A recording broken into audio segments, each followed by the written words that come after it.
everyone. Welcome to Kiki and Kibbitz. It's me, Mary, and guess what? Sam is back from Cut to the Drama. If you guys aren't following her on TikTok and here on YouTube, you don't know what you're missing. Hi, Sam girl. Thank you. Hello. Of course, it's my pleasure. I have so much fun with you doing these recaps. It is so much fun. And the people on TV just make it a lot of fun because they give us a lot of content, don't they? They really do. This week was nothing short of full of discussion pieces. Yes, discussion pieces to put it lightly. Okay, what would you give this episode a grade? Oh, I have to give it an A for entertainment and chaos. I would give it an A minus, yes. Yeah. Yes, because entertainment purposes, definitely. Definitely, but I'll go with the A minus. We'll give it the A minus for the TMI. Yeah, oh my gosh, yes. Definitely for the TMI. Yeah. Definitely for the TMI. Okay, we're going to start off with the most boring and then work our way. Let's do it. To the hot mess. Okay, let's start with Aviva and Stig. Alrighty. Because in my opinion, if I was going to give this couple a grade, they would get an F. How about yours? Exactly, F minus. Because they're boring. They're just boring. And everything about their relationship feels scripted. Like, it doesn't feel real. There's no chemistry whatsoever. I haven't seen a inkling of chemistry between the two of them the entire time they've been on the show. I agree. And she needs to stop with the extra strong drinks. Everything is extra strong. Everything's extra strong, and I feel like that's the reason everybody thinks she's pregnant. She's got alcohol bloat from the extra strong drinks and eating all the fun vacation food. Yes, I agree. Okay, so this week we pick up basically where we left off last week with the message from the girl that says that she's dating Stig and Auntie Spring and Corinth and whatever. So Corinth calls the girl. Let's put that in air quotes. Calls her. Because you know that I know that you know if that was a real fucking phone call, that shit would have been... Speakerphone. Hello. Speakerphone. We want receipts. We want real receipts. Even on Love After Lockup, when half of the time those phone calls are just a friend pretending to be the parole officer or whoever, the phone call is on speaker. Always. With the voice altered, okay? Always. The call is always on speaker. But I gotta say, I made a whole post about it on TikTok talking about how is this phone call even real? And Aviva did comment on it, saying that it was real, she was on the phone, she was just super shy and only comfortable talking to Corinth. Now, whether I buy it or not is a whole nother story, but that's what she commented. I don't buy it. I don't either. I don't buy it at all. No. I call bullshit. The phone looked black the entire time. Yeah. It should have seen like a little red hang-up button, something. Something, yeah. Her name blurred out. Something. No, the phone looked black the whole time. You didn't even hear her talking? No. There was like half a second where I thought maybe I heard another voice on there, but it could have been the waitress at the next table over. We don't know. Right. Exactly. So basically, the chick tells Corinth that she is going to go on a trip with Stig at the end of the month. She was intimate with Stig last month. Blah, blah, blah. Okay. So now they're going to meet up with Stig's dad and Auntie Spring and her panty rippers. Auntie Spring knows how to party. You got to give it to her. Oh yeah, she does. She never gave up that party life. Her and her party ponytail. Now my question is that real or is that a clip-on ponytail? I think it's a clip-on ponytail. I think so too. I'm pretty sure it's a clip-on. I'm pretty sure, like, it's a slightly different color than the rest of her hair. Yes. So, they bring up the subject of the girl, in front of his dad, and even his dad said that when Stig told him that him and Aviva were serious, he was kind of like, are you sure? Like, That was the most interesting part of their part of the show this week, because even his dad was like, Stig's drama, he's always dating multiple girls, like, is this true? Like, I think that said the most out of everything in the whole scene was dad was like side-eyeing the entire time. Yes, exactly. So, Aviva agreed just to believe Stig, which, like, okay, we went through all this and now you're just like, okay, and everything's hunky-dory. Okay, so Storyline. they get an F because they suck. Most scripted. Okay, Elise and Josh. Entertaining, okay? But you could already tell that this is going to be a major shit show. Oh, yeah. I mean, she gets there and he admits a lie within the first 5 seconds of her being in Australia. Well, not to her yet, but to the producers. But why would you admit such a stupid lie to the producers, especially if you're trying to keep it? Because you know the producers are going to make sure it comes out. Exactly. I don't know. Again, this relationship feels fake and scripted to me as well. Yes, it does. Yeah. Yes, it does. But it's going to be entertaining. I'll give them that. Like, it's definitely going to give the chaos because Elise knows how to bring the chaos. Elise brings the chaos. Mm-hmm. Wherever she goes, she brings the chaos. And what is up with him and his roommate, Chris? I don't know. There's something weird about them. There is something weird about that. They were holding hands in the car, Sam. They were holding hands in the parking lot. He kept massaging his back for him. Yeah, I don't know. That self-portrait above Josh's bed. Like that? What was that? I mean, come on. That's not even a prank. That's just weird. Just weird. It's just weird. I mean, I know guys like pranking each other, but that is just weird. It'd be one thing to like put it up and be like, okay, take it down before she gets here. But no, they left it hanging. I know. They call each other princess, Sam. Okay.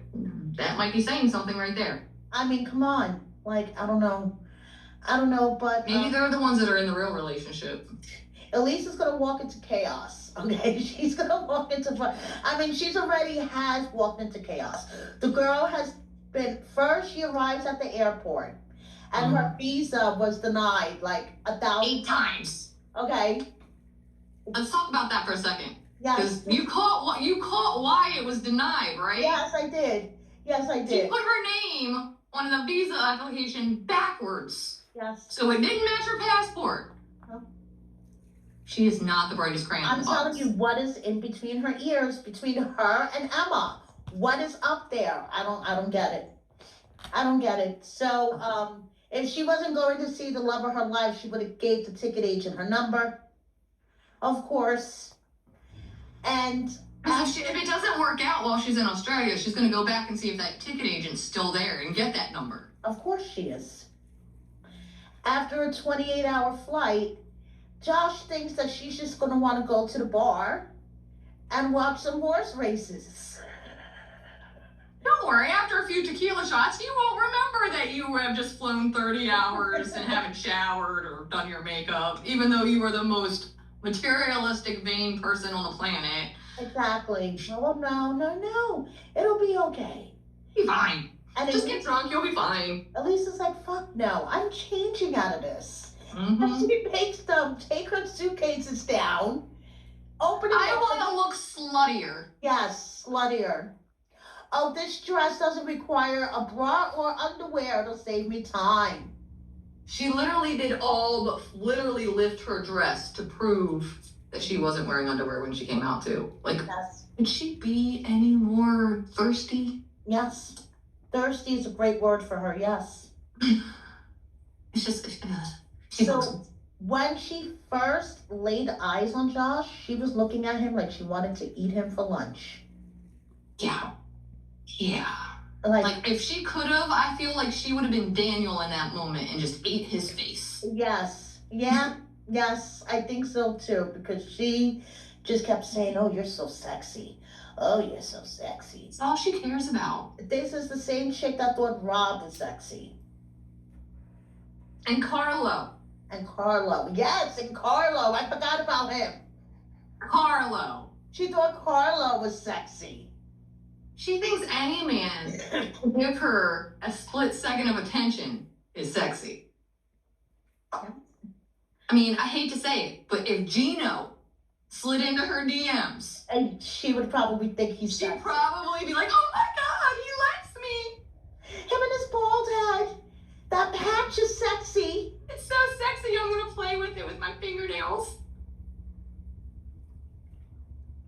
Oh, this is gonna be a shit show. She's gonna walk around in his hat. Yeah, I know. Oh my God. So, they're gonna go off and watch the races. Yeah. We'll see. And then go home and have the portrait of whatever his name is above the bed. That's gonna make for a real romantic moment. Of course. But oh yeah, she wants to start slow. But She doesn't want to lead with sex. Week, but we see next week she's making out with him in the car. Yeah, and then in her little red nighty thingy, like, you just show him what he's gonna get later. Yeah, exactly. Anyway, if we were going to give them a grade so far, I would give them a D. Because there's potential for entertainment, but you know, it's still the beginning, so. Yeah. It's still the beginning. They're not there yet. Yeah, they're not there yet. What we've seen so far has been entertaining. It is. But it has potential to be a lot more. Yes. I mean, it literally has potential to be like almost Lisa and Daniel level if they let it go there. Almost, yes. Yes. We'll see what happens. So now, let's talk about, let's see who's next. Let's talk about Trisha and Rick. I only got one thing to say about that. I'm so disappointed in Trisha. Me too. I thought she was gonna leave him. I thought she was done, and then she went and I'm in love with him, so I'm gonna try. No. I'm mad. Me too. I'm very disappointed in her. I'm very disappointed. But the good news is, apparently in real life, she's not with him, and she's, you know. Thank God. I have heard the rumors that he's back on the Facebook dating stuff. Yeah, he's on Facebook dating, and a little bird. Facebook dating. Yes. Rick, people like Rick and Scott. You remember E. Scott? Yeah. Yes, people like that use Facebook dating. And apparently, according to a little birdie, told me that Rick is out here on the streets sliding into the DMs and has slid into this particular person's very best friend's DM. Oh. And this person, who is also a fellow content creator, has shown, you know, given his best friend a rundown on Rick the Ick and shown clips about Rick the Ick, and apparently, low-key, the friend is into him. No, friend, no. No. Not the Icky Ricky. I mean, he must be so charismatic. I don't. That he's able to convince someone who has seen receipts. There are literally so many receipts on him from however many episodes we have now. Literally every episode. I mean, and he could say, oh, you know, it's production and that was... You have to give them the footage to edit that way, buddy. Exactly. And you have to give them something. Like that storyline of hooking up with your ex in Colombia. Like... The production didn't make that up. Editing didn't make that up. That was all on you, buddy. And, you know, like, I'm really disappointed in Trisha because she said that Rick was always throwing back on her that she was cheating on him with her ex. When he actually did the same, you know, he was cheating. Yeah. Okay, he cheated. And I'm like, girl, you see this, okay? You see the patterns. You see the patterns. And then you even said, how am I going to trust you when you go back to your country? And what was his response? She's not in my country. That didn't stop you before, buddy. Mm-mm. You proved it with just one quick hot plane flight. Exactly. What kind of response was that? And she still. Stop it, honey bear. Why is she bringing him home to dad? I don't know. I don't understand it. I mean, I get that she feels like she's in a rough place because she's already told everybody they're coming and she doesn't want to be embarrassed. But I'm sorry, I'd be more embarrassed to have it all come out later and dad to be like, why did you bring that man to my house? Yes. Yes. Then to be like, hey, dad, this isn't happening because blah, blah, blah, blah, blah. And then dad might be proud of you for putting your foot down and getting rid of an a-hole. Thank you. I think dad would prefer her putting her foot down than bringing an a-hole home. Exactly. Especially an a-hole who, one, cheated, who, two, is too old, three, doesn't want to have kids when that's all she wants is to have a kid. Mm-hmm. Mismatch all the way around. I know, girl, but for some reason she loves him. Why? Makes me question, like, she must have been in the worst relationships ever before him to think that this is okay. Yes. And she must have witnessed horrible relationships as a child to think that this is okay. Like, because, I mean, besides the obvious that she's beautiful, obviously she's educated. She's a midwife. I mean, she could hold her own. She has her own job. She's independent. Why? She's obviously not desperate in that sense. Like, exactly. And she's young enough. She has plenty of time to still find another man and have a baby. Exactly. And it's not like Ricky Icky is a sugar daddy. Like in his words, he's not going to be a sugar daddy. Sugar daddy. Nobody's sugar daddy. You know? He won't even buy you a bathing suit, girl. Like, what the hell? I don't get it. I don't get it. I don't get it. I'll never get it. But just like I don't understand how women are into cult. How does he keep pulling women? Like, what is this? His third or fourth woman on the show? Like, how does he keep doing it? Apparently, he's really charming and funny until he shows his true colors, cheating and lying. And his micro-lean. Yeah, that too. Yes, that too. I've heard it from multiple people now. I'm starting to believe it's true. Yeah. Yeah. Yeah. You see, what is her name? Jess, the ex-girlfriend on Between the Sheets with Vanya? Yes. When she was like, it's not even the full pinky. So Jess on YouTube, she did a YouTube video, right?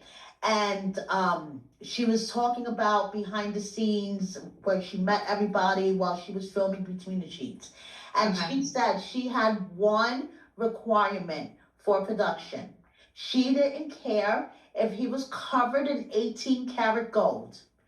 Colt was not to be in the same airspace as her. She did not want to see him at all, did not want to breathe the same air as him.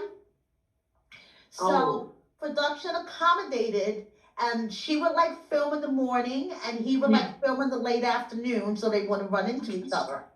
But one day there was like an issue, and like her makeup was running late or something. So production brought her like through the kitchen and out another door, so she wouldn't see Colt. And she said she saw him from afar, limping down a hallway, and that he's really fat, that he's fatter than he ever was. I like Jess. She is petty as fuck, and she cracks me up. She is funny. She's funny as hell, man. Okay? He played her on national TV, and she still holds a grudge, and she is going to make sure. I'm not mad at it either. No, me either. Not mad at it either. Me either. I mean, she's married and, happy now, but hey, he played her. He made her look stupid on TV. She's getting a paycheck too from Between the Seats, so let the pettiness reign. Exactly. Exactly. Let it rain, baby. Let it rain. So that's fun. We had Colt and these women. I don't know. Girl, I don't know how he pulls them in. Gino too. I mean, it's like, I don't know. Well, actually, Gino, I kind of understand because he's met most of his women on the sugar baby websites. That's true. So there was a clear mission there. Oh yeah, definitely. Now, Natalie, on the other hand, I don't know, because she seems to be like a real person with a real career and a real life. So I feel like she's literally there just for the TLC cameras and the paycheck right now. I feel like there's no real interest in Gino. She just wanted another 15 seconds of fame. I feel like, well, I could say kind of off the record, on the record type thing, Yeah. that she was giving him a second chance and instantly regretted it after like the first day of filming. After that night when he snuck into her room. Yeah, so, you know, then kind of after that, it was like, get me through this already. Yeah. Let me just... I already signed the contract. Let's just finish this up. Right. Let me do what I got to do and just... That makes sense. I'm never giving someone a second chance ever again. I mean, this is from what I understand. Yeah. You know, so... That makes a lot more sense than her actually... Yeah, so, you know. I mean, shit happens. You wind up regretting things sometimes. We all do stuff that we're like, oh shit, what the hell did we get ourselves into? Unfortunately for her, versus on TV and with Gino, but hey, it happens. Yeah, it happens. It happens. And from what I understand, you know, Gino's having his fun sliding into DMs, you know? Yes. Yeah. And, you know, I know a couple, you know, followers have told me that Gino has been flirty in their DMs.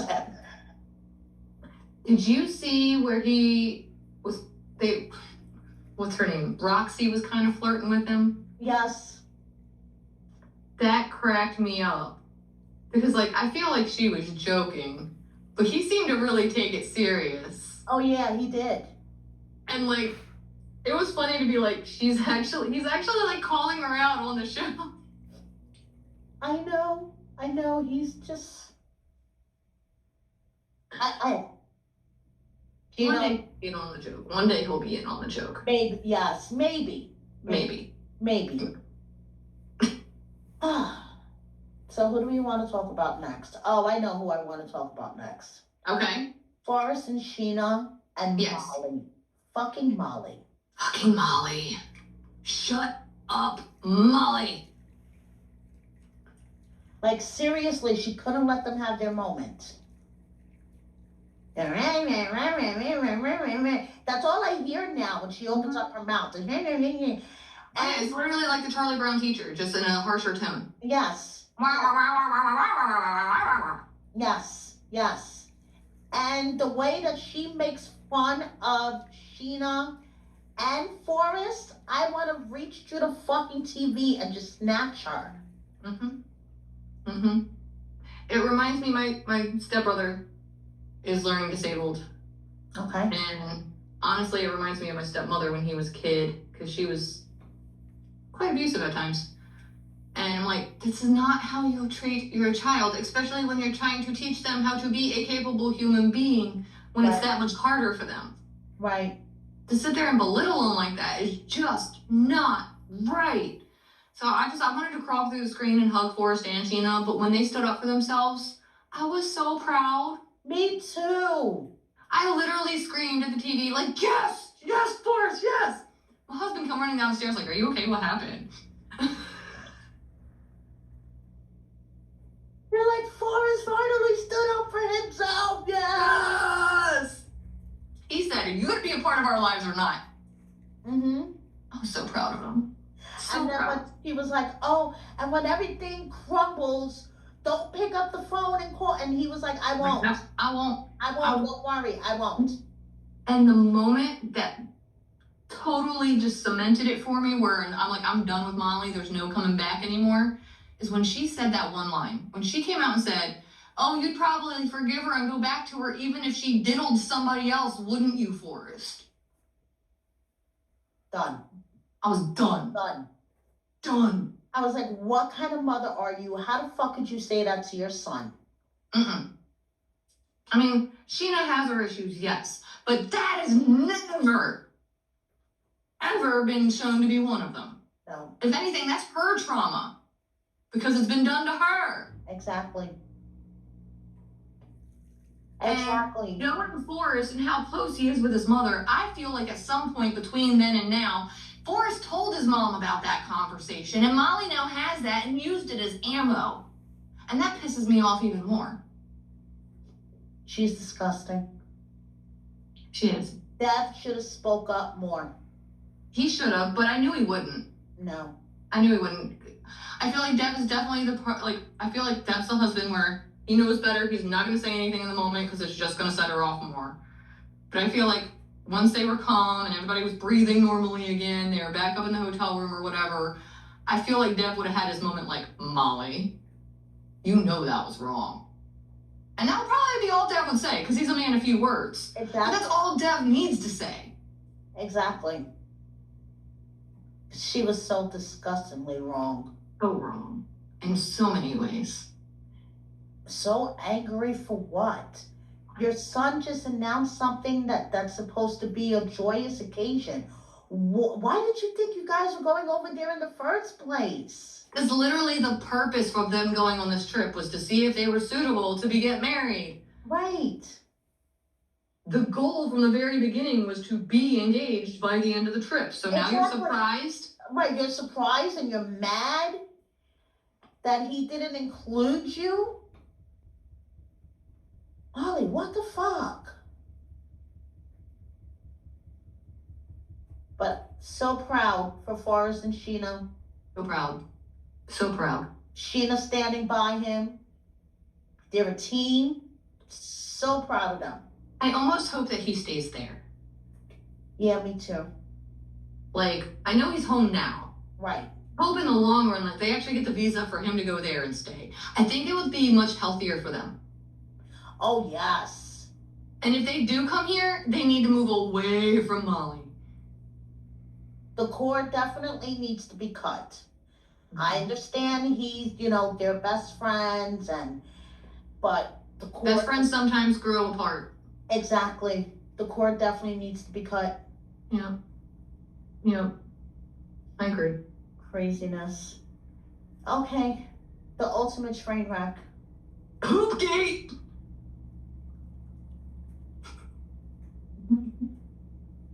Oh, are you shitting me, Sam? Literally, are you shitting me? Poopgate! I've been wanting to say that all day. What was that shit? Shit happened, bro. Shit. I know, bro, but you usually don't announce it on national TV. No, I just thank God they did not pan the camera over and we didn't see it. Because with the way TLC's been going lately, I don't put anything past them. This is my theory, okay? Because seriously, I believe, TLC came to the room, knocked on the door in the morning. Hi, how are you guys? And Lisa said, oh my goodness, my stomach hurts. I've had diarrhea all night. And whoever the hell in the TLC creative department thought it would be a great way just to amp it up a little bit, just exaggerate it a little bit, and just say that she shit the bed. Because they did show the sheets on the floor in the corner, but honestly, I didn't look that close, but I didn't see any evidence of actual poop either. Right, exactly. So it's like, maybe she just did have diarrhea all night and they did amp it up. But either way, why put that on TV? Yes, and Daniel's standing there eating a chocolate bar. She pooped on me. Yep, she pooped on me. Well, eating chocolate, that was diabolical. Thoroughly enjoying that chocolate. Going to town on that chocolate. Girl, okay? He was lip smacking that chocolate. Okay. She pooped on me. Yes, she did. It stained my clothes. So then they're going to a cooking class of all fucking things. Okay, she's been shitting all night with explosive diarrhea, but they're gonna go to a cooking class. Yeah. So she's learning, to cook the soup and whatever, and he's so happy. And, they go to sit and eat the soup, and she's like, no, I'm not eating anything, but she pours herself a healthy glass of wine. Notice that, okay? The wine consumption. I picked up on that. Okay. And she then eventually confesses that she. Before we get to the confession, Yes. she made a comment while during the cooking class that just totally threw me for a loop, because I was like, wait, what has he done? What has he actually done? She made a comment about how Daniel's done a million things to concrete their relationship and move it towards marriage. He introduced you to the fake Lion King. Yes. He introduced you to the Three Stooges. He introduced you to his uncle, who God only knows whether he's really the uncle or not. And then, like, what has he actually done? Other than hate her hair. Right. Put her through a humiliation ritual with the king and the uncle. Right. Like, what is he? Where does she see the million things that he's done? I want to know just one of them. Me too, please. Okay, just had to get that off my chest. And the other thing I almost forgot is how Daniel was like, it's very important for you to learn how to cook for my culture, because if I go out to eat, I may find another woman out there, and she's like, I'm gonna cook. Only because his people have multiple wives. His king has 8. Exactly. Plus concubines. So, so they're sitting out there. He's eating the stew, thoroughly enjoying it. With his fingers again. And she, confesses to him that she's been married 5 times, and she is currently still married. But she left out an important part, though. Big part. The biggest part. The biggest part, that she's still married to a woman. Did you pick up on how she immediately started using they, them pronouns? Yes, I did. Oh, yes, I did. Like, that was convenient there, Lisa. Yes, I did. As I'm screaming at my TV, another woman's wife. Yes, I was doing the same thing. Every time he said, I can't believe I slept with another man's wife. Another woman's wife. Woman! Oh, his head's gonna fucking explode. Oh my God. When she called Faith, and she's like, yeah, I told him the truth, and he didn't respond well. Did you catch Faith's little smirk and laugh in there? Yes, I did. I know Faith and I aren't on good terms anymore, but I was living for that moment. Like, it was literally like, oh my God. It was her told you so moment, and I loved it. You guys aren't on good terms anymore? No. What happened? Oh, she doesn't like me anymore because I did all those interviews with everybody. And then I had several people between the platforms ask me, now that I've talked to all the different people in the situation, what my opinion was of the situation. So I made a post of giving my honest opinion of the situation, and she didn't like it. Oh. And she told me to leave her alone, and she's done with me now. So, yeah. Interesting. If you don't mind sharing, what is your honest opinion of the whole situation, considering that you talked to yeah, well, like I said, I've talked to the ex-wife and ex-girlfriend, the daughter, the actual woman a little bit. Like, I've talked to Lisa a little bit. I haven't actually done a formal interview with her, but I've asked enough questions in our lives and different things that I feel like I've gathered enough information. I feel like there's a monocle of truth in everybody's version. And then there's the actual truth somewhere in the middle. Right. If I have to lean towards anyone's side, I'm leaning a little bit more towards Sher's side, because she's the only one who actually accepts her own faults in the situation and will talk about both sides. Exactly. This is the part that she got mad at me about, where I said we have to remember that a majority of when all this happened, Faith was a child. She was like 9-10 years old when all this started. So at least the stuff was Sher. So, like, we gotta remember that everything that she's saying and remembers is through the lens of a child, which is different from the lens of an adult. Yes. And she got insulted in saying that I was discrediting her experience and that I was giving the power back to her abuser, which I don't know how I did that, but if that's the way she feels, that's the way she feels. And I did apologize for making her feel that way because it was never my intention. I was just giving my honest opinion. Exactly. And as a child who grew up around some of this chaoticness myself, I feel like I have a fairly good read on the situation. Right. You have fairly good life experience to judge the situation on. Yeah. I mean, I definitely haven't been anything near as close as crazy as hers, but Right. I've dealt with some stuff in my childhood because of my parents' relationships where I feel like I've seen enough. Right. And dealt with enough. Right, exactly. So, I mean, to put it simply, my mother's boyfriend, the only long-term boyfriend she had after my father, was an alcoholic. My stepmother was, to put it simply, bipolar and not medicated. Oh.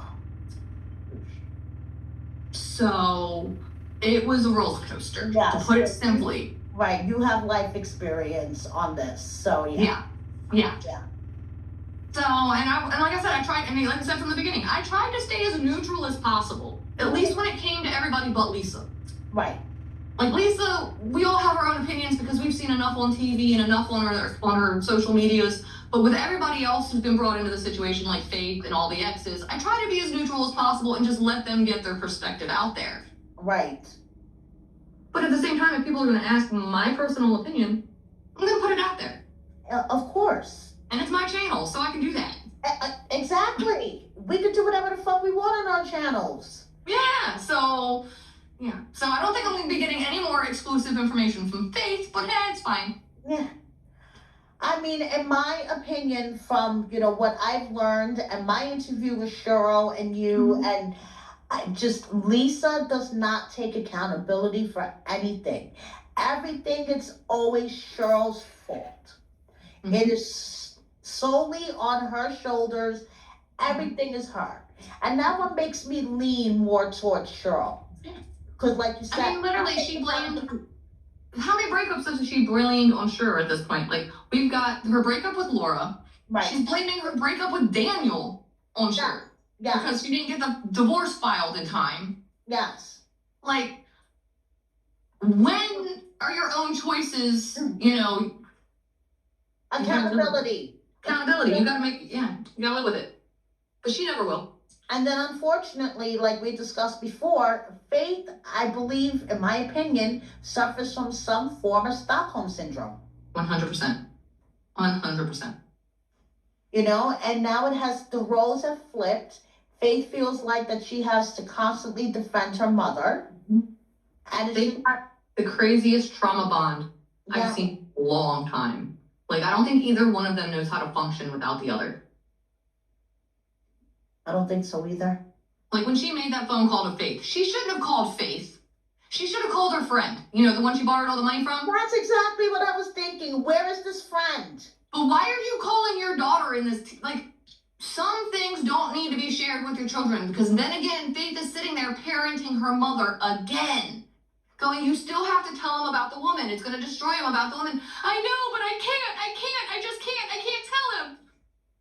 Mom, you have to. He's going to find out. Either way. Like, why is this conversation even happening? It's exhausting. It is. So basically, Lisa is in her own room sobbing. Yeah. That Daniel's going to be destroyed when he finds out about the women. And Faith is right. She can't lie because this is a big part of her life. 21 years. 21 years. Okay, she can't lie. She can't just, conveniently omit that. No, literally half of her life she's been with women. Exactly. It'd be one thing if it was like one or two for like a couple years. 21 years. Thank you. She's only, 52? Thank you. Yes. Yes, so. Majority of her adult life. Oh, I don't know. Well, shit happens, girl. Shit happens. All over the bed sometimes. All over the bed. Oh. So, did I forget anyone? I don't think so. I think that covered everybody, right? Yeah, we covered everybody. We covered everybody. And then next week we have Jovan and Anna. Finally Yeah. coming back because they disappeared. Yeah. What grade would you give them? Jovan and Anna? B? C? I don't know. I would give them like a C. Yeah. Because he's dry as fuck, but she's spicy. She's spicy, she's entertaining, but like I'm tired of watching them have the same fight over and over again. That's true. Like, but then when he finally got there and we mixed in the mom, like it got a little interesting again because mom was interesting. Mom was all over him. Oh yeah, mom was falling all over him. She's oh. The mom was real happy to see him. Yeah, Right? that was funny. Like that, I was like, okay. That was funny. Yep. Oh my goodness. Okay, so I gave you some homework. You did. And I want to play a little game. So let's talk about our top 3 favorite couples of all time. So I'll go first. Okay. Avery and Omar Oh, that's a good one. are my number 1. Okay. Number 2, I would say Kenny and Armando. And number 3, Emily and Kobe. Oh, those are all good. We only chose one the same though. Okay, how about yours? So my number 1 is Kenny and Armando. Okay. Because I love those two. I feel like they literally probably have the healthiest relationship on the show ever. Yes. Like, and the way they've worked through navigating their relationship and dealing with Armando's dad, like, it's all just been a beautiful thing. Yes, it has. It has. And then I hate to even, a part of me hates to put them on the list because they're on the current show. But like Forrest and Sheena's making their way up there really fast. I was going to put them on the list too. Yes. Yeah, like I was trying to, but I love them and I love how genuine they are. Which leads me to my other favorite couple, Ara and Andy from the UK version, season 4. Okay, yes. They are also like Forrest and Sheena. Like, I just love them because of how genuine they are. They gave us some of the most heartfelt moments I've ever seen on the show. Like, I love those two. And they're just the sweetest people. I've done a live with them before on TikTok and we just had a fun chat and it was awesome. I love them as people. Cool. Yeah. Okay, so now let's talk about the worst ones. I came up with more than 3 though. Be my guest. I couldn't narrow it down to 3. Go ahead. You go first. Okay, and they're in no particular order either. That's fine. So for the worst of the worst, I've got Jasmine and Gino. Yes.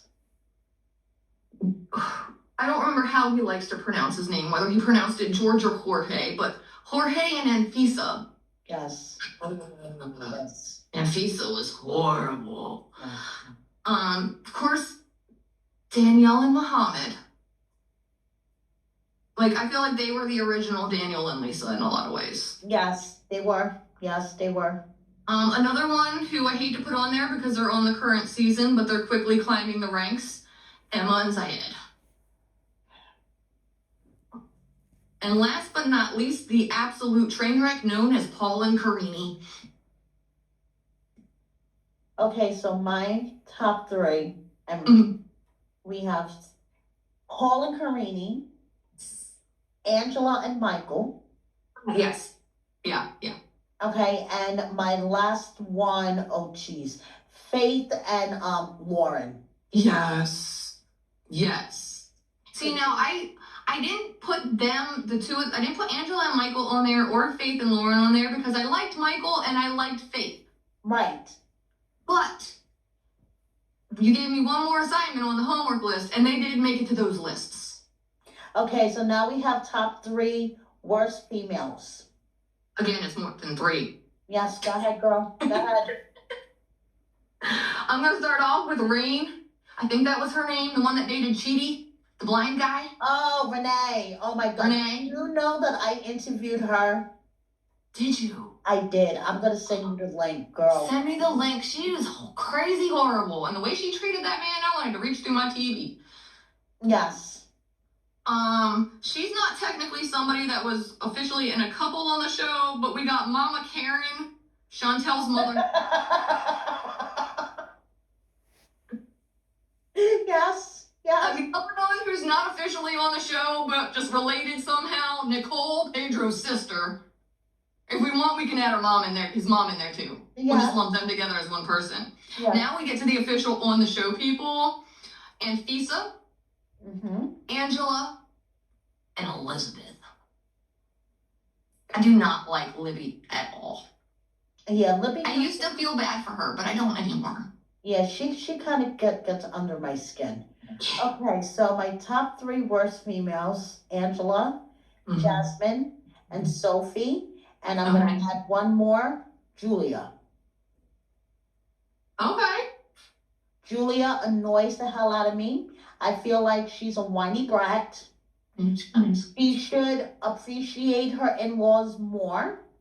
I believe that Betty has good intentions. They may exaggerate her intentions for TV, but I've been questioning that for a while too. Like, because Betty is overboard, and if Betty is really the way they play her on TV, I would be just as nasty, if not as Julia probably. I'll be honest. Like, I wouldn't be able to handle that. But at the same time, I know she has good intentions, and like, but I gotta say, the baby shower thing was pretty funny. I laughed at that. Yeah, I was kind of like, are you kidding me? Did you guys really did this to kind of like troll Betty? But right, I honestly thought that one was funny.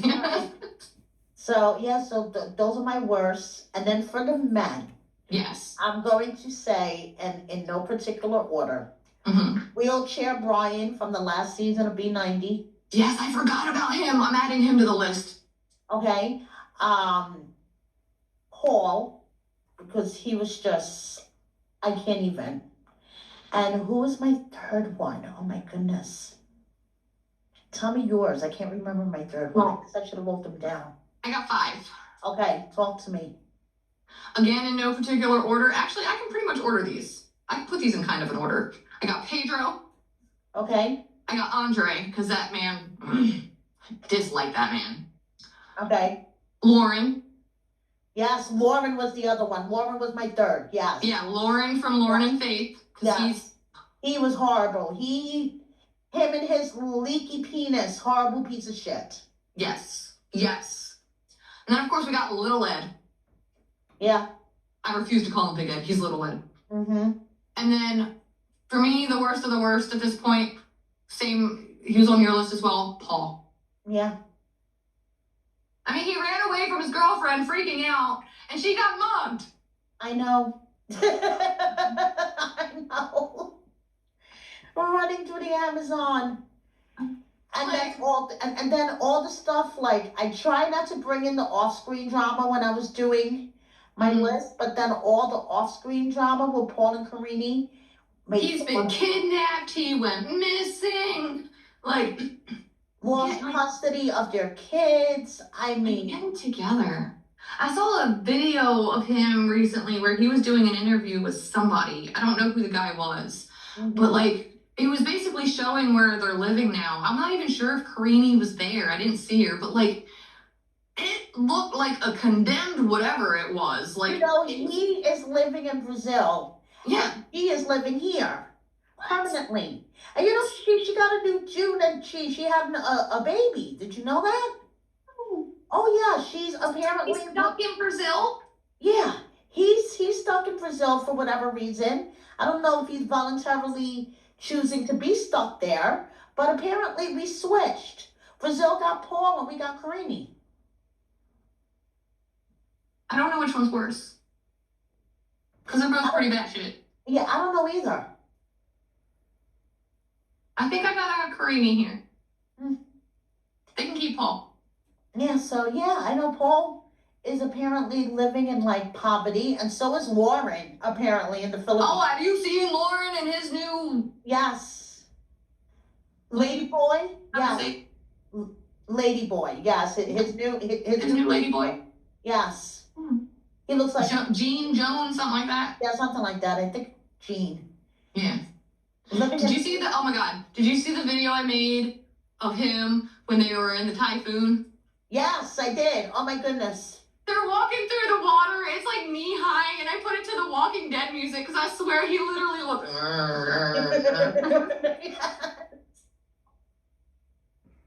You see what happens? Your bad karma comes back to you. Because he played Faith terribly. Terribly. And now, Be off topic, but do you watch Love After Lockup? of course I do. Have you seen the latest update on Michael? Of course I did. You mean forehead, Michael? Are we talking about forehead? So, of course we are. I am getting so much flack on TikTok right now because I made a post talking about how the man got out of jail and is homeless living on the streets of Miami, and people are talking about like how dare the white lady be happy a black man's homeless on the streets. I said I would be feeling this way no matter what color his skin was. Did you not see how horrible of a human being he was? I just have to sigh. I just have to sigh about comments like that. I've received comments like that before. I've actually received comments that I am too old and too white to be covering Love After Lockup. We're on the same boat. But I've been called grandma, a senior citizen, Oh yeah, all sorts of all the stuff. I'm too old to be doing this. Look at your gray hair. You should dye your hair. I'm like, I've earned these gray hairs.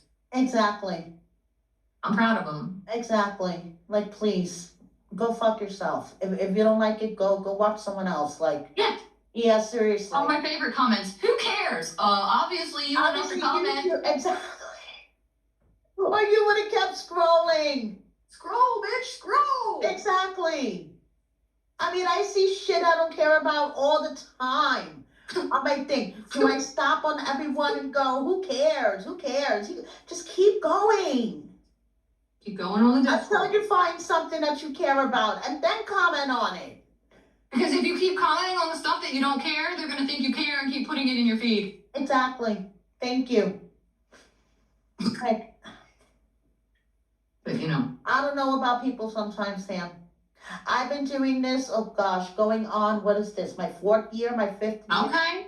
And I really don't know about people sometimes. Sometimes I wonder if I'm in a parallel universe.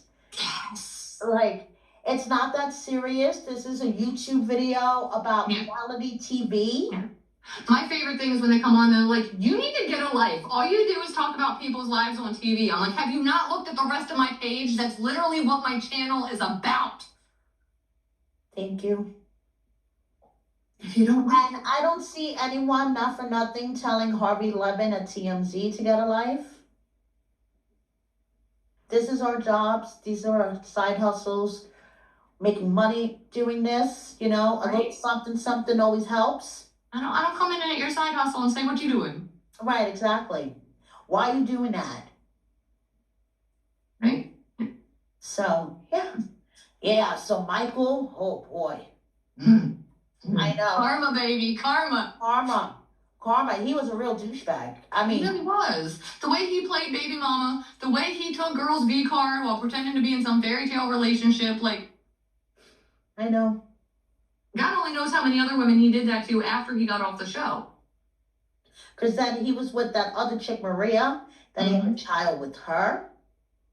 So he has 3 children out there that he is obviously not taking care of. Because he can't take care of his damn self, because all he wants to do is smoke substances. Quite frankly, it looks like he's hitting that crack pipe right now. Oh, yeah. Michael is homeless on the streets of Miami, and it's not our fault. We're just reporting it. I just report the news, guys. Just reporting the news. Just reporting the news. I never said I was happy about it. I was entertained by it, but I never said I was happy about it. Oh my God. I did I did a video that I shared on TikTok last season of Life After Lockup. Do you remember the 3, the baby mama and the girl? I can't even remember their names. And the girlfriend, the one that appeared on last season, the chick, the baby mama had the short blonde wig and her glasses were crooked. Yeah. Okay, so I discovered that she had her own little criminal history. So I pull up, We're talking about, what's her name, Bonita, right? No, the one from last season. Chihuahua, I think her name was. Oh, okay. Okay, yeah. So I did a video about her because remember on the season she was going to press charges against the girlfriend for vandalizing her car and blah, blah, blah. So I pull out her criminal history. Somehow she shared it, I think, to her TikTok. Okay. And I got torn apart for pulling out her record. Yes. Girl, the show is called Love After Lockup. They obviously have records. Like. And usually when somebody stays with a criminal for a really long time, it's because they're probably a criminal too. Like, why are you getting upset that we're pulling out criminal histories? The show is called Love After Lockup. People just like to get butthurt. Yeah, I figured it out pretty quickly that people just always have a complaint. Okay, I mean, I interviewed Michael, and there were people complaining in my comments. I'm like, seriously? I pulled off an interview with Michael, and there were still people bitching and butthurt. How could they be butthurt about talking to Michael? Or we're talking Michael and Angela Michael? Yes. Yeah. How are people butthurt about that? They were just stupid comments that I would just see and just roll my eyes and just keep it moving. That's another thing you learn, to roll your eyes and keep it moving. I just heart every comment. It doesn't matter if it's attacking me or not. I'm just like, oh, okay, I'll like your comment. Thanks for engaging on my page. Hate drives the algorithm too. Yeah, that's true. That's true. Yeah. So often I might throw something with a little smart alecky at them, but like, just thank you for engaging. Yeah, there you go. There you go. There's this guy that my husband follows on Facebook, and I can't remember what he talks about, but it's nothing related to this. But like, he gets so much hate because his opinions are always so controversial. Right. And literally every single comment, he's like, thank you for commenting. Thank you for commenting. Thank you for commenting. That's all he ever says. Maybe I should start doing that on my Instagram. Right? Just thank you for commenting.